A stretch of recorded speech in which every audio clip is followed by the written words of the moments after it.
You know, every time I meet with a group of manatechers, they want to know, how did you discover ambrotose? And it's interesting, it's like it was meant to be.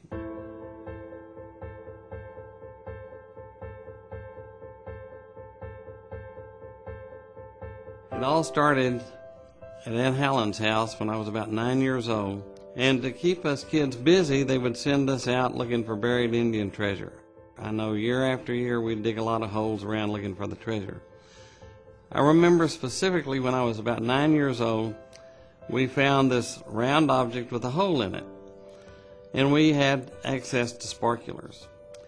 So we hit upon the idea, let's drop a sparkler down that hole and we'll see the gold shining and glittering. All my cousins huddled around the round hole, and we dropped the sparkler in, and boom, fire shot out of it, burned our eyebrows, our eyelashes, all the front part of our hair. That was the first time I'd really used aloe on a burn, and I remember all of my cousins, when they'd put the aloe on, it was amazing, you know, how well aloe worked. I became very interested in chemistry, and I wanted to teach chemistry like my favorite teacher, which was a chemistry teacher. I taught chemistry for around 4 years, and during that time I had a chance to get a master's degree in chemistry. And then I decided, I've learned how to make all these different chemicals, but what do I want to make? And they said, well, if you want to know what to make, you need to become a pharmacologist. And to really learn pharmacology, you go to medical school. So Texas had 5 medical schools. I thought, well, I'll apply at San Antonio because I grew up in San Angelo, and that's not far and it's about the right size, and I was accepted there. However, the teacher said he would be much happier at Southwestern. And he said, we're going to accept you pending you go to Southwestern and convince yourself you're not going to go there. So I called my good friend that I'd grown up with, and I said, how far are you from the medical school in Dallas? And he said, oh, it's just a few blocks you can walk from here. The next day I got up and I went in to interview, and I remember talking to Dr. Goth, who was the head of the department, and I said, well, I'm just here because I have to be here. And they told me that you have something to offer that I really should consider in your program. And I, you know, what is it? And he just laughed. He said, you know, most people are begging to get in, and you're wanting me to sell my program to you. And then when he explained to me that he had Dr. Garriott, and he was at that time the world's first formal toxicologist, I was interested in toxicology, so I thought, well, maybe I can live by my friends, and you know, that was just fortunate. I think if I hadn't had the friends real close, it would have been a deciding factor to keep me from going there. So now I'm going to university. I moved into Dallas, and one of the first things I did, looking through Dr. Goth's book, is I noticed that he didn't have aloe in it.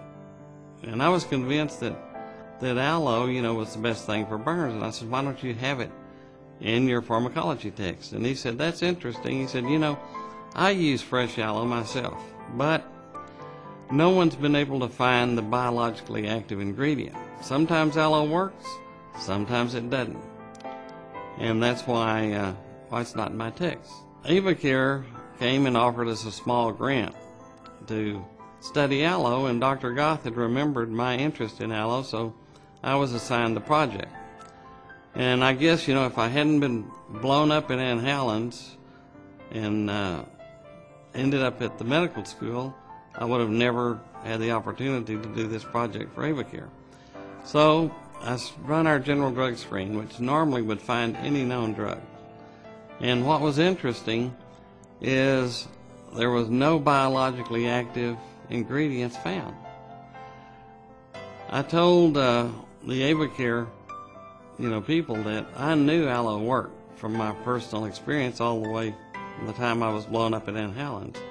They came back to me in about a year and said, well, we've raised $5 million to build us this lab. Is that enough? And I was just amazed. I thought, you know, I didn't plan on doing that. What I wanted to do is go back to San Angelo and teach at the college. not figure out what was in aloe, but I ended up here by mistake. I had this opportunity, and it just seems like aloe just keeps running into me. I needed to find a chemist to help me run my instruments.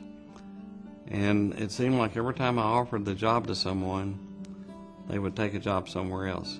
As it turns out, a UPS truck brought me a chemist, Dr. Eberendu, who was looking for a job in Dallas. It started to rain.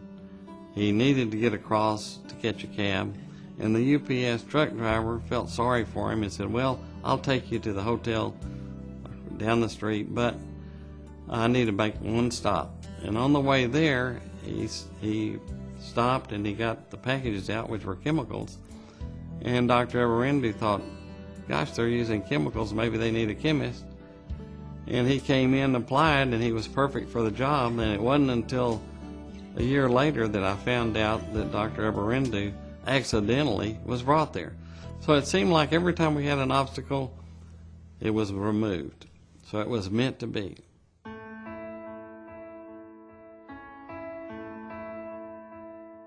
As it turned out, we kept dividing the fractions, testing them, and we found ace-mannan. Ace-mannan was developed topically as a hydrogel wound dressing, and it was approved for injection as an immune stimulant. And then we started on the oral development. And in order to develop something orally, one of the first things you have to do is find the LD50. That's the lethal dose. In other words, you give a drug to rats and you determine how much it takes to kill half the rats, and that's the LD50. And as it turned out, we had contracted with Hazleton Labs, which is one of the largest pharmaceutical independent labs. They do this for companies all over the world. And they were not able to find an LD50. They gave the rats more and more, and first you try feeding them, and then they were tubing them, like pumping the ingredients in. Finally, they killed the rat. We were all excited about it. And then on autopsy, as it turned out, they said we just exploded the rat. It'd be kind of like pumping 5 gallons of food into you, and I thought, well, that would probably explode me. When we met with FDA said they don't know of any drug that you can't get an LD50. And I said, well, it's not like a drug. And as it turns out, we were at a dead end. We couldn't first provide the LD50, which enables you then to go into people and you start doing your dosing.